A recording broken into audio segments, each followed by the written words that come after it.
পূর্ণিমার শুভ লগ্ন কালিয়াগঞ্জ পুরসভা সংলগ্ন রামকৃষ্ণ সরণিতে অবস্থিত শ্রী শ্রী রামকৃষ্ণ সেবাশ্রমের ৪৫তম প্রতিষ্ঠা বার্ষিকী এবং পরমহংসদেবের নবনির্মিত মন্দিরের দ্বারোদ্ঘাটন হল। সোমবার সকালে বেলুড় মঠ থেকে আগত স্বামী দিব্যানন্দজি মহারাজ ফলক উন্মোচন এবং ফিতা কেটে নবনির্মিত মন্দিরের দ্বারোদ্ঘাটন করেন। এদিন মন্দির উদ্বোধন উপলক্ষে বিভিন্ন জায়গা থেকে রামকৃষ্ণ সেবাশ্রমের স্বামীজিরা উপস্থিত ছিলেন। পাশাপাশি ধর্মসভা ও সাংস্কৃতিক অনুষ্ঠানের আয়োজন করা হয়। সোমবার মন্দির উদ্বোধনের পাশাপাশি স্বামী দিব্যানন্দজি মহারাজ উপস্থিতিতে ধর্মীয় সভার আয়োজন এবং সাংস্কৃতিক অনুষ্ঠান ও মহাপ্রসাদ বিতরণ করা হয়। এদিন মন্দিরের দ্বারোদ্ঘাটন উপলক্ষে প্রচুর ভক্তের সমাগম হয়েছিল মন্দির প্রাঙ্গণে। অপরদিকে মন্দিরের দ্বারোদ্ঘাটন উপলক্ষে রবিবার সকালে শতাধিক ভক্তদের দীক্ষাদান দেন স্বামী দিব্যানন্দজি মহারাজ এবং বিকেলে বর্ণাঢ্য ধর্মীয় শোভাযাত্রা অনুষ্ঠিত হয়। এই শোভাযাত্রা রামকৃষ্ণ মঠ ও মিশনের পূজনীয় স্বামীজিদের সঙ্গে অংশগ্রহণ করেন রায়গঞ্জের সাংসদ কার্তিক পাল, পুরপ্রধান রামনিবাস সাহা, উপপুরপ্রধান ঈশ্বর রজক, পঞ্চায়েত সমিতির সভাপতি হিরণময় সরকার সহ প্রচুর ভক্তবৃন্দরা। এ বিষয়ে মন্দিরের সম্পাদক পরিতোষ মোহন চৌধুরী জানান, উৎসবে আমাদের 11ই মে 2025 যেটা গতকাল হয়ে গেছে, তাতে আমাদের সকালে ছিল দীক্ষাদান কর্মসূচি।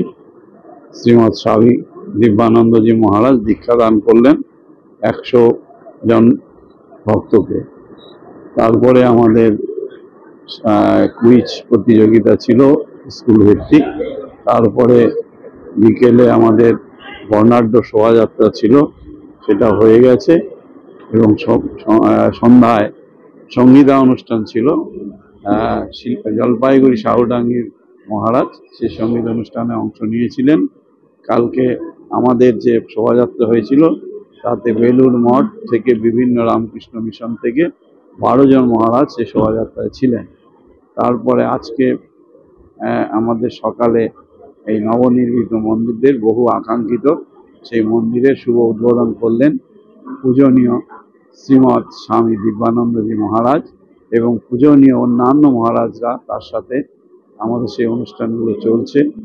এরপরে আমাদের একটা ধর্মসভা আছে, যেখানে পূজনীয় শ্রীমৎ দিব্যানন্দজি মহারাজ সহ মালদা রামকৃষ্ণ মিশন, কাটিহার রামকৃষ্ণ মিশন, বিভিন্ন রামকৃষ্ণ মিশনে মহারাজরা বক্তব্য রাখবেন এবং ধর্মসভার পরে আমাদের 5 ঘন্টা ব্যাপী সাংস্কৃতিক অনুষ্ঠান রয়েছে।